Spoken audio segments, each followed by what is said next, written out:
Good evening and thanks for joining us as the world keeps a nervous eye on what Iran will do next. The U.S. killing of Iranian General Qasem Soleimani reverberating around the globe, with the Pope warning today, war only brings death and destruction.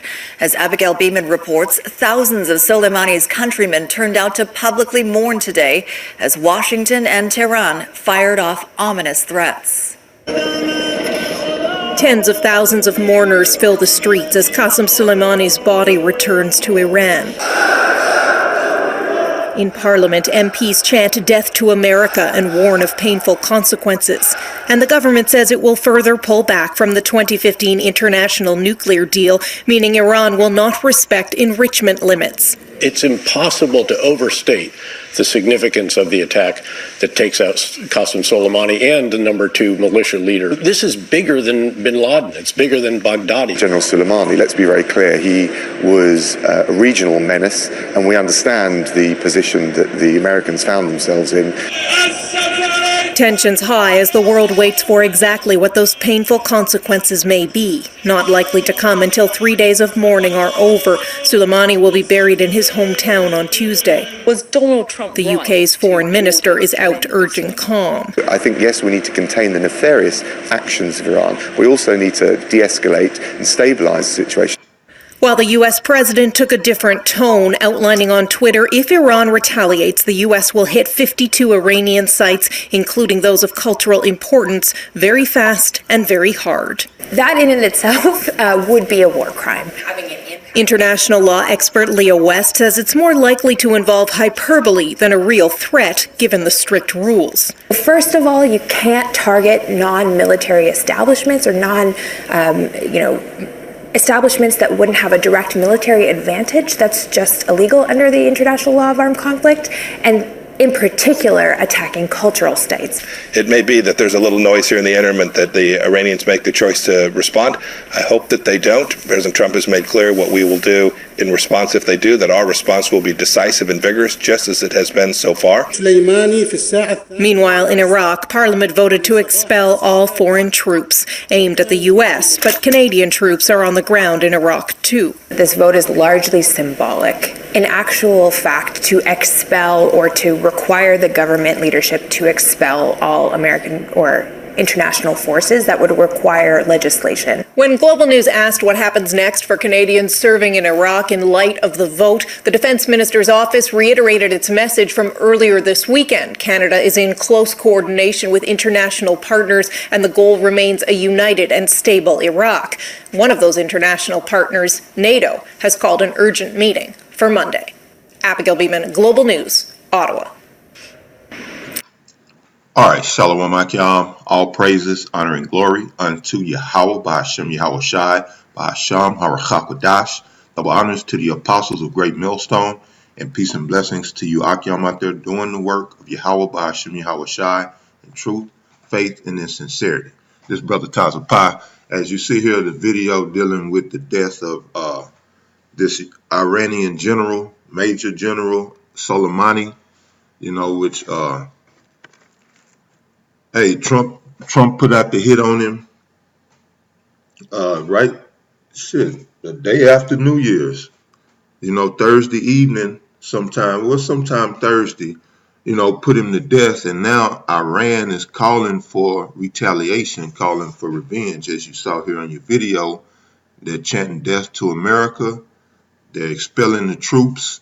All this points to one thing, and that is war. And this war that's going to take place is going to be the final war.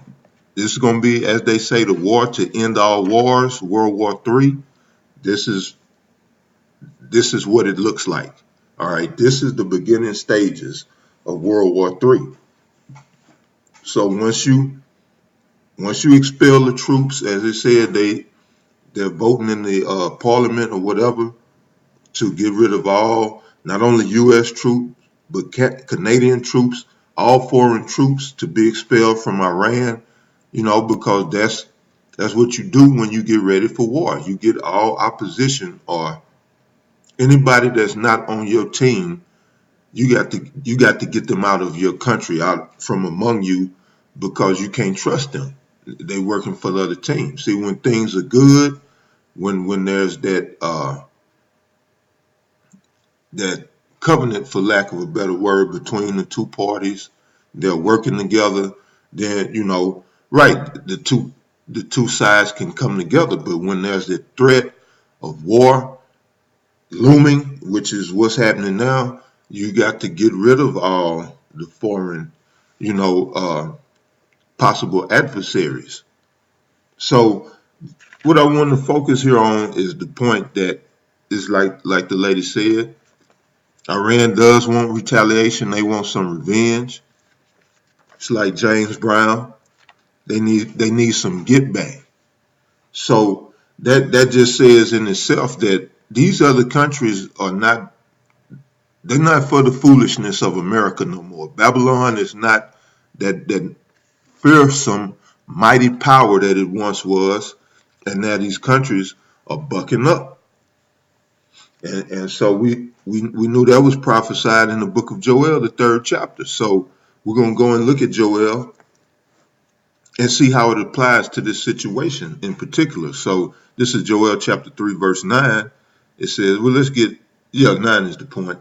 It says, Joel 3 and 9, proclaim ye this among the Gentiles, prepare war, wake up the mighty men, let all the men of war draw near. Let them come up. So this is what's going on. The Most High has a spirit right now of stirring these nations up to prepare them for war. For what? To go down into that valley of Jehoshaphat, you know. And this is Zephaniah chapter 3, verse 8. And it says, therefore wait ye upon me, said the Lord, until the day that I rise up to the prey. And this is the Most High rising up to the prey. As I said, this is what it looks like. The prophecies are speaking, you know. So he's stirring, there's a spirit in the earth stirring up the kings of the earth against Babylon to get ready to come against her for the day of the Lord. And making preparation, making way for the day of the Lord. You see? It says, therefore wait ye upon me, said the Lord, until the day that I rise up to the prey of these heathen nations. All right? They're all to pray for the atrocities that they've committed, you know, against the children of Israel, against the Most High's creation, and against the Most High himself. So there's going to be retaliations from on high. While everybody worrying about Iran retaliating, no one's worrying about outside of the elect, you know, the hopeful elect, the men of the Lord, his servants, the prophets. Outside of them, no one else is worried about the retaliation of Yahweh Ba'ashem Yahweh Shai, which is coming in the form of judgment. That's what you should be fearing. You got people up in arms right now, fearful of Iran and what Iran can do. But as Yahweh Shai stated boldly to Pilate, there is no power given to them but from on high. So it's not Iran you should be fearing. So this is you jump over to Matthew 10 and 28. Okay. It says here we go. Matthew chapter 10 verse 28. It says, and fear not them which kill the body. Yeah, and fear not them which kill the body, but are not able to kill the soul, but rather fear him which is able to destroy both soul and body in hell, who is the Most High himself. You should be fearing the Most High because this is his doing. So again, going back to Zephaniah chapter 3 and 8, therefore wait ye upon me, said the Lord Most High, until the day that I rise up into the prey. For my determination is to gather the nations, that I may assemble the kingdoms, to pour upon them mine indignation. Right. Most High gonna get his get back. It said, even all my fierce anger, for all the earth shall be devoured with the fire of my jealousy. You see, this is what man should be worried about, but they're not, because Men, for the most part, are not spiritual. They may be religious, or often some idolatry, but true spiritualism, majority of men do not know what it is. They do not know what it is to be spiritual. But right, this is the spirit of the Lord moving in the earth to, as Zephaniah said, to assemble the kingdoms to that valley of Jehoshaphat, which is the valley of the Most High's decision or judgment. Yahweh Shaphat. When you talk about Jehoshaphat in the Hebrew, it's pronounced Yahweh Shaphat. Yahweh being the Heavenly Father, the Most High, Shaphat meaning judgment or decision. His determination, as is the scripture quoted. That's the Most High's determination. We're witnessing it right now in real time. All right, so let's go back to Joel chapter 3. And again, verse 9. Proclaim ye this among the Gentiles, prepare war, wake up the mighty men. See, the mighty men have awakened. Sometimes it takes death. Sometimes it takes, just being placed in a unbearable position. Because again, quote Gerald Salente, when people lose everything or when they have nothing else to lose, they lose it. So sometimes it just takes that oppression and tired of putting up with people's bullshit. But yeah, in this case, it could be the death of someone that's going to wake up the mighty men. So you got men of China, men of Russia, now men of Iran that are up in arms. And they're assembling. This is what it says. Prepare war, wake up the mighty men, let all the men of war draw near, let them come up. So they're drawing near and they're coming up. This is why Iran making a move right now to get rid of all foreign troops out of their land because they're preparing for war. It says, verse 10, beat your plowshares into swords and your pruning hooks into spears. Let the weak say, I am strong. So this is in a perfect example of that. The weak are saying that they're strong by issuing these threats. There will be retaliation, death into America. We vow revenge. Things like that. That shows that Iran is feeling themselves. They think that they're on that level. And the reason why they think that is because of Russia. They know that they have powerful allies. So right, they're standing up for themselves.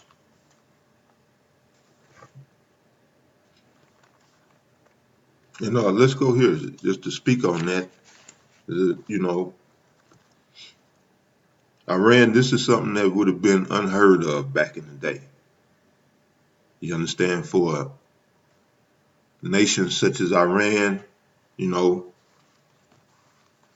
Iran is they're not a third world country, but they're not anywhere near on America's level. I put them at a second world, but the way that they're talking, the rhetoric that's coming out from Iran right now is like, they're putting themselves on that level. That's the weak saying that they are strong. Now this is going to the book of Ezekiel 38. I'm gonna go straight to the point. All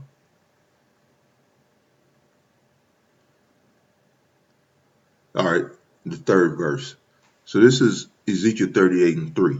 And say, thus said the Lord God, behold, I am against thee, O Gog, the chief prince of Meshach and Tubal. And this is going into Russia. This is speaking about Russia because modern day Meshach is that's in reference to Moscow today. You go into Tubal, that's all the land up there in Russia where these Edomites are dwelling. So it said, and say, thus said the Lord power, behold, I am against thee, O Gog, in reference to Russia, the chief prince of Meshach and Tubal. You know, it said, I would turn thee back and not, oh, Slakia, and I will turn thee back and put hooks into thy jaws, and I will bring thee forth and all thine army, horses and horsemen, all of them clothed with all sorts of armor, even a great company with bucklers and shields, all of them handling swords. So the Most High saying he's going to turn them back. He's going to put that old spirit in them, you know, basically to come up against America, that old spirit of that communism, the Soviet Russia, putting that spirit of the bear to where, you know, it ain't gonna be no more deals with America, or there would be no more camaraderie between Russia and the US. You know, when they had broken up the Soviet Union is coming back together because they know that war is coming. So the Most High is turning them back. And it said, with all sorts of armor, even a great company with bucklers and shields, all of them handling swords, right? Soldiers, warriors, all of you, and that's what you see in Russia, man. The Spetsnaz, the army, they're elite. These guys are trained warriors, killers.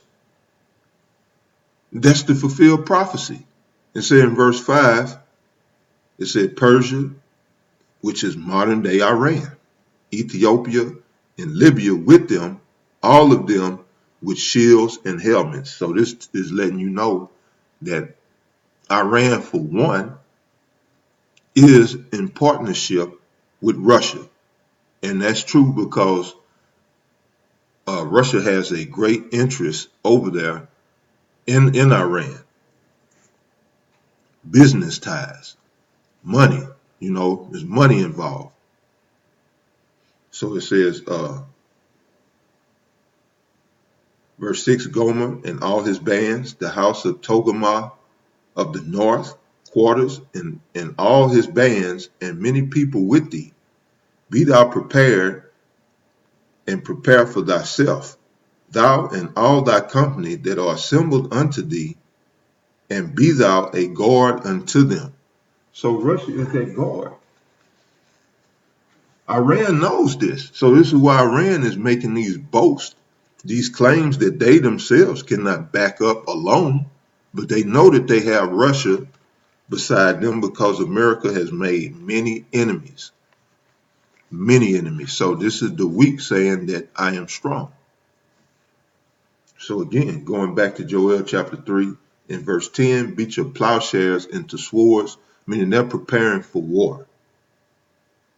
Nothing else matters right now. But, you know, in Iran's case, we must retaliate.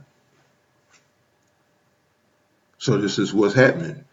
Beat your plowshares into swords. You heard them say they not concerned with no sanctions. They're going to enrich uranium above the limit that was set by America. Right, because they're preparing for war. They're going to weaponize that uranium. That's them beating their plowshares into swords and saying your pruning hooks into spears. They're making weaponry. It says, let the weak say I am strong. Assemble yourselves and come all ye heathen, and gather yourselves together round about thither, cause thy mighty ones to come down. Right, the Most High is gathering these heathens. You know what I'm saying? Because it's time for their judgment, as we read. So let's see here.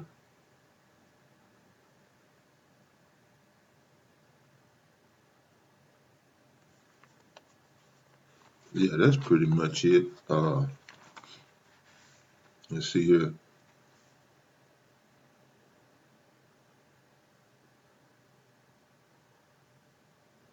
Yeah, that's pretty much it. So this is Obadiah, the 15th verse. It says, "For the day of the Lord is near upon all the heathen, as thou hast done it, or as thou hast done, it shall be done unto thee. Thy reward shall return upon thine own head." Right. So the day of the Lord is near upon all the heathen, and this is why they're being drawn to that valley of Jehoshaphat, which is in the Middle East, right there in Iraq, where Iraq is the focal point, but right there where Soleimani was killed is where the Most High is going to bring these troops